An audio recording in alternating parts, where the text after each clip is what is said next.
we've talked about a lot of things. We've talked about health, we've talked about organic farming, talked about music. What is the one message that you would like to leave for some of the guys that are listening to us? Can I leave two? Yes. One is don't be afraid to swim upstream. Don't be afraid to swim upstream, because sometimes swimming upstream seems tough, but when you're looking downstream and everything else that's going downstream is going down a dead end road or going over a cliff, you cannot afford to go over the cliff just because that's the way society is going. It's a dead end. So I say, guys, don't be afraid to swim upstream. That's one. And two, when you mentioned going back home, I wanted to say to my brothers and sisters on the continent, and here in Kenya especially, everyone does not have to come to Nairobi. Everyone does not have to live in Nairobi. Some of these villages, if we put to place our energies, our minds, and our focus in the villages, that we can develop them in a natural way. You know, not building, it doesn't have to be these high rises and everything, building them in a sustainable, environmentally friendly, ecological way. I say, guys, let's develop our villages. Let's develop our villages in the most ecological manner and not turn your back on it because of what's happening in any capital city. Let's build home. Let's build home first. Yeah.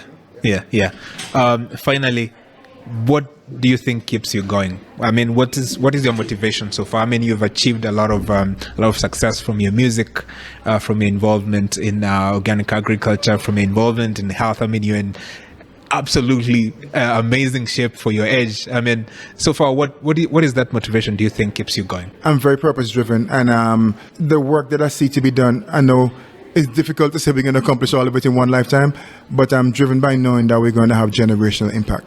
So like our elders and those before us, I'm driven by knowing that what we do and what I put my energies to, the people I surround myself with, the things that we do together, and what we push for on behalf of our people. We say for God and for our people and for our continent first. You know, we're driven by knowing that it's going to have generational impact. So knowing that these soils will be regenerated, knowing that our people's lives will be protected, knowing that the information, and particularly in music, I would say, because my passion is music and agriculture like this, sometimes music is a little in front of it. I want to see a big change in the music industry.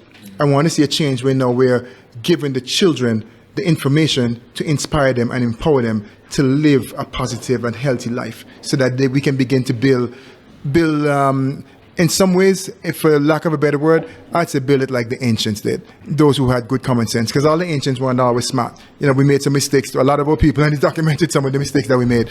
But we need to get this information to the children. One of my passions is about getting this to the children, so we can have some new people being created who are not contaminated with the misdirection of the present of most societies today.